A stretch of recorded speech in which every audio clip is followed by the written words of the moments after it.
मेरा नाम सरिता आनंद है और मैं एंजल संस्था की फाउंडर डायरेक्टर हूँ। भोपाल में ही बेस्ड ऑर्गेनाइजेशन है। सरिता जी, हम जानना चाहते हैं कि ये एंजल संस्था जो है आपने कब गठित की और उसके पीछे मूल भावना क्या है? ये 2015 में हमने रजिस्टर कर ली थी और इसका मेन जो मकसद है वो यही कि हम बच्चों को एक ऐसा वातावरण दे सके या ऐसी शिक्षा दे सके कि वो अपने आप को हर तरह के शोषण से बचा सकें, आवाज़ उठा सकें और किसी की मदद ले सकें और कभी भी अपने आप को अपने साथ हुए शोषण के लिए जिम्मेदार ना समझें। तो ये जब आपने शुरू की संस्था तो पहले जो आपने कदम उठाया वो क्या था और उसका रिस्पांस आपको कैसा मिला? जी, सबसे पहले हमने स्कूलों में जाकर बात करना शुरू किया और हमने बच्चों के साथ गवर्नमेंट स्कूल में भी और प्राइवेट दोनों ही ग्रुप्स के बच्चों के साथ सत्र लेना प्रारंभ किया, जिसमें हम उनके इमोशंस से उनको समझाते थे कि वो कब कैसा महसूस करते हैं और उसके बाद उनको सेफ़ और अनसेफ़ के बारे में बताते थे। तो जब हम उनसे बात करते थे तो बच्चे अपने अनुभव साझा करते थे और वो पहली बार होता था जब बच्चे कनेक्ट कर पाते थे कि ओके 2 साल पहले या 1 साल पहले ऐसा कुछ इंसिडेंट हुआ था जो उनको अब समझ में आ रहा है कि वो सही नहीं था। तो ये चीज़ें फिर हमको रियलाइज़ हुई कि बच्चों को अगर सही समय पे शिक्षा दी जाती है तो बच्चे समय पर चीज़ों को पहचानने लगते हैं और फिर तुरंत वो किसी की अगर मदद लेते हैं तो हम बहुत बड़ी घटना को पहले ही रोक सकते हैं। तो आपकी संस्था का पूरा फोकस कहाँ पर होता है? विशेष रूप से आप स्लम्स के लिए काम करती हैं या फिर आपका और दूसरे ग्रामीण इलाकों में भी ऐसा फोकस होता है ताकि आप ऐसे केसेस को ढूँढ पाएँ जिनका आप कुछ सॉल्यूशन निकाल सकें? सर, हमारा मानना है कि हर बच्चा इम्पॉर्टेंट है, हर बच्चा ज़रूरी है और इसलिए हमने कोई कैटेगरी नहीं रखी है कि हम सिर्फ गरीब बच्चों के साथ काम करेंगे या हम सिर्फ स्लम के या विलेज के बच्चों के साथ काम करेंगे। हर बच्चे के साथ ये शोषण होने की पूरी संभावना है। लैंगिक शोषण एक ऐसा शोषण है जिसके लिए कोई परिस्थिति की ज़रूरत नहीं, हर बच्चा वल्नरेबल है। जी। तो इसीलिए हम कभी भी ग्रुप में नहीं डिवाइड करते हैं। हमें जब जहाँ मौका मिलता है, हमने बड़े-बड़े प्राइवेट स्कूलों में भी सेशंस किए हैं, हमने गवर्नमेंट स्कूल भी कवर किए हैं, गाँव भी कवर किए हैं, शहर भी कवर किए हैं और स्लम्स भी कवर किए हैं और हमारा फोकस केवल बच्चा है। हम ये नहीं देखेंगे कि बच्चा कहाँ और किस परिस्थिति में, हर बच्चे को ये शिक्षा पहुँचना ज़रूरी है। सही कहा आपने कि हर बच्चे को ध्यान देना बहुत ज़रूरी है और उसे सही समाधान देना बहुत ज़रूरी है। तो अब आप कौन-कौन सी ऐसी एक्टिविटीज़ पर आपने कोविड सेशन में भी काम किया होगा? क्योंकि हम देख रहे हैं कि बच्चों का मानसिक स्तर कोविड में भी काफ़ी बिगड़ गया है, ऑनलाइन तक वो सिमट कर रह गए हैं या फिर एक घर में सिमट कर रह गए हैं, बाहर एक्टिविटीज़ बंद हो गई हैं। तो इस दौरान आपने क्या किया? जी, कोविड के दौरान हम थोड़ा-सा चैलेंजिंग हमारे लिए भी था क्योंकि ऑफ़लाइन तो काम सारा बंद था, तो हम बच्चों तक पहुँच नहीं पा रहे थे। लेकिन जो चीज़ें हमें नेटवर्क में जुड़कर समझ में आ रही थी कि बच्चे इस वक़्त सबसे ज़्यादा वल्नरेबल कंडीशन में पहुँच गए हैं क्योंकि घरों में हैं, पूरी तरह से पैक है और कई बच्चे उन लोगों के साथ घरों में हैं जो वाक़ई में अब्यूज़र की श्रेणी में आते हैं क्योंकि हम आपने भी सुना होगा कि ज़्यादातर अब्यूज़ करने वाला बच्चे का अपना ही कोई परिचित व्यक्ति या घर का ही कोई सदस्य होता है। तो ऐसे में बच्चे की कंडीशन और ज़्यादा दयनीय हो जाती है। तो हम उस वक़्त क्या करें? हमारे पास क्या ऑप्शन है? तो फिर हमने सोचा कि हम ऑनलाइन सेशंस चालू करेंगे और हमें उसका रिस्पॉन्स भी अच्छा मिला। पहले हमें लग रहा था कि पता नहीं ऑनलाइन में हम कितना जा पाएँगे, लेकिन जहाँ हम ऑफ़लाइन में केवल एमपी को कवर कर पा रहे थे, ऑनलाइन जाकर हमने ऑल ओवर नेशन के अलग-अलग राज्यों से बच्चों को कवर किया और रिस्पॉन्स इतना अच्छा मिला कि पेरेंट्स ने हमें फीडबैक दिया कि बच्चे उनसे अब खुल के बातचीत करने लगे हैं, वो बताने लगे हैं, कोई भी छोटा-बड़ा इंसिडेंट जो उनके साथ होता है। तो ये चीज़ हमने देखी कि हम इस दौरान भी बच्चों को किसी न किसी रूप से मदद पहुँचा पा रहे थे। तो आप इस उद्देश्य में भी सफल हो पाएँ कि आपने बच्चों को नकारात्मकता से निकाल कर सकारात्मक दुनिया में ले जाने का प्रयास किया? जी, बिल्कुल, क्योंकि बच्चे पहले अपने आप को गिल्ट में महसूस करते थे कि जो भी हुआ, वो समझ ही नहीं पाते थे कि जो हुआ वो सही है या गलत। हाँ। लेकिन सत्र होने के बाद उनको समझ में आता है कि जो हुआ है उसमें उनकी कोई फ़ॉल्ट है ही नहीं। जो भी हुआ है वो सामने वाले की गलती है। जी। तो वो अपने आप में कॉन्फिडेंस महसूस करते हैं कि नहीं, अब हम बात कर सकते हैं, हम खुल के बता सकते हैं लोगों को। तो ये चीज़ बच्चों में पॉज़िटिवली हमने देखी कि वो उस चीज़ से बाहर आ पाए हैं। अच्छा। सरिता जी कितने बड़ा अमला काम कर रहा है एंजल्स के साथ और आपकी डेली की कोई एक्टिविटीज़ जो आप एक फॉर्मेट बनाकर काम करती हैं, उसके बारे में कुछ बताइए? जी। सर देखिए, एंजल्स अभी बहुत बड़ी संस्था तो नहीं है, बहुत छोटे स्तर पे काम कर रही है, लेकिन एंजल्स के साथ काफ़ी वॉलंटियर्स जुड़े हुए हैं।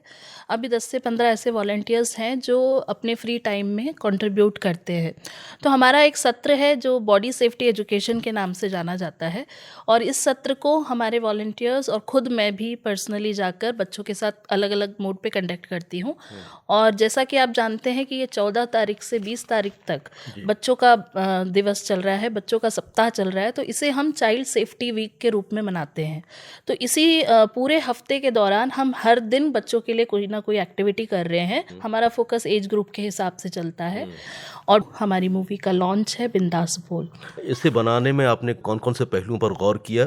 कितनी अवधि की ये फ़िल्म है और क्या मैसेज दे रही है? सर, जब हम सत्र लेते हैं और बच्चों के अनुभव सुनते हैं, तो जो उनके अनुभव निकल कर आए और जो हमने उनके रेगुलर इंसिडेंसेस फोकस किए कि किस तरह के मेजर इंसिडेंसेस बच्चों के साथ होते हैं, तब हमने इस मूवी के बारे में सोचा। क्योंकि कोविड के समय हमारे पास काफ़ी वक्त था इस पर सोचने का, तो हमने सोचा कि हम कुछ ऐसा करें जो ऑनलाइन और ऑफलाइन दोनों तरह से बच्चों तक और जनता तक जा सके। तो बिंदास बोल मूवी हर उस बच्चे की कहानी है जो इस शोषण से कहीं ना कहीं जूझता है। हर दूसरे में से एक बच्चा इस शोषण का शिकार होता है, और ये कहानी बिल्कुल सिंपल है, बहुत सिंपल है। बच्चों की भाषा को ध्यान में रखते हुए, बच्चों के एक्सपीरियंसेस को ध्यान में रखते हुए डिज़ाइन किया है। और इसमें हमने कोशिश की है जो हम सत्र में बच्चों को सिखाते हैं वो सारे पहलू इस छोटी सी शॉर्ट एनिमेशन फिल्म में हमने डालने की कोशिश की है, ताकि बच्चे को मैसेजेस भी क्लियर हों और बच्चा ये भी जान सके कि उसकी सुरक्षा के लिए उसे कौन से कदम उठाने चाहिए। इसमें हमने हेल्पलाइन नंबर्स भी दिए हैं, और इसमें हमने बड़ों के लिए आखिरी में कुछ जानकारियाँ भी दी हैं, ताकि बड़ों को भी ये पता हो कि वो बच्चों की मदद कैसे कर सकते हैं। तो हमारी कोशिश है, केवल ये 5 से 6 मिनट की मूवी है जिसमें बड़े और बच्चे दोनों इसका लाभ उठा सकते हैं। तो इस मूवी को जनमानस कैसे देख सकता है ताकि वो भी उस संदेश को ग्रहण कर सके और बच्चों को विशेष रूप से जागरूक कर सके और उन्हें प्रेरित कर सके कि वे अपने दिल की बात लोगों तक पहुंचा सकें? जी बिल्कुल, हम इसे फेसबुक और इंस्टाग्राम और लिंक्डइन जितने भी सोशल मीडिया प्लेटफॉर्म्स हैं, जितने लोग एक्सेस करते हैं ग्लोबली इसको देख सकेंगे।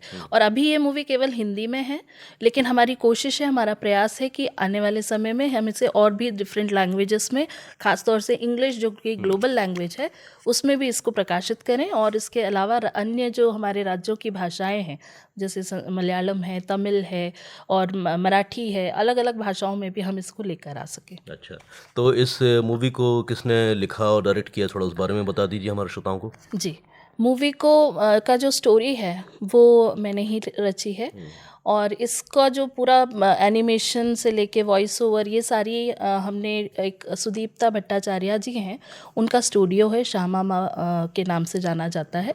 उस स्टूडियो के थ्रू हमने इस मूवी को पूरा प्रोड्यूस किया है। और शक्ति द एम्पैथी प्रोजेक्ट, ये हमारे फंडर हैं जिन्होंने इसमें फंड किया है। अच्छा अच्छा, तो आपको क्या लगता है कि अब बाल हिंसा को लेकर जो आप दायित्व संभाल रही हैं, आने वाले समय में उसका क्या स्वरूप होगा? किस प्रकार से बच्चे मुखर होकर अपनी बात जनमानस तक पहुंचा सकेंगे ताकि उन्हें खुला आकाश मिले और वो भी अपनी परवाज़ भर सकें? देखिए, हमारा प्रयास तो यही है, और हम जानते हैं कि ये प्रयास बहुत छोटा है, लेकिन हर छोटे से छोटे प्रयास में बड़ी उम्मीद होती है। तो हम भी ये उम्मीद करते हैं कि ये मूवी जितने भी बच्चे देख पाएँ, जितने भी बच्चे एक्सेस कर पाएँ, कम से कम वो ये समझ पाएँ कि वो कितने ख़ास हैं, वो कितने स्पेशल हैं, और उनके साथ जो भी चीज़ें होती हैं उसके लिए वो ज़िम्मेदार बिल्कुल भी नहीं है, और उनके लिए पूरी दुनिया उनके साथ खड़ी है। पूरे वयस्क जो हम बड़े हैं वो उनकी मदद के लिए हमेशा रेडी हैं। अगर एक बड़ा उनके साथ कुछ गलत करता भी है तो 10 बड़े और हैं जो उनकी मदद के लिए हैं। तो ये मैसेज अगर बच्चों को क्लियर होता है तो मुझे लगता है कि हर बच्चा एक अच्छे व्यक्ति के रूप में उभर के आएगा, जो आज कई बच्चों के साथ हो नहीं पा रहा है। बच्चे अपने आप को कहीं ना कहीं दबा दे रहे हैं, जिसकी वजह से वो व्यक्तित्व विकास जो है उनका वो रुक जा रहा है। तो हमारी मूवी का प्रयास यही रहेगा कि बच्चों का व्यक्तित्व आगे बेहतर से बेहतर सकारात्मक दिशा में आगे बढ़े। इससे पहले कि हम अपनी बातचीत को ख़त्म करें, आप अपनी तरफ से क्या निवेदन करना चाहती हैं लोगों से कि वो किस प्रकार से बाल हित के लिए काम करें और बच्चों को एक ऐसी दिशा दें ताकि वो एक बेहतर भविष्य की तरफ आगे बढ़ सकें? सर मेरा मैसेज लोगों से यही है, अपील यही है कि बच्चों को प्लीज़ सुने, बच्चों की बात को सुने और उस पर ध्यान दें और बच्चों को हमेशा ये मैसेज दें कि चाहे जो भी हो, जैसी भी स्थिति हो, आपके साथ जो भी कंडीशन हो, मैं हमेशा आपके साथ हूँ। मैं आप पे भरोसा करता हूँ और मैं आपकी मदद के लिए हर दम खड़ा हूँ। हर एडल्ट को ये ज़िम्मेदारी लेनी चाहिए कि मैं ठीक है, मैं सारी दुनिया का भला नहीं कर सकता, पर एक का तो कर सकता हूँ। एक के लिए तो खड़ा हो सकता हूँ, एक की तो आवाज़ बन सकता हूँ। बस इतना ही प्रण अगर सब ले ले, तो सारे बच्चे जो हैं वो सुरक्षित माहौल में पहुँच जाएँगे। बिल्कुल, आपका जो निवेदन है काफ़ी महत्वपूर्ण है और आपकी जो बातचीत हमारे श्रोता सुन रहे हैं, उन्हें भी एक सकारात्मक दृष्टिकोण प्राप्त हुआ होगा और वो बच्चों के लिए ज़रूर आगे बढ़कर कुछ ना कुछ करेंगे। हमसे चर्चा के लिए सरिता जी बहुत-बहुत धन्यवाद। धन्यवाद सर आप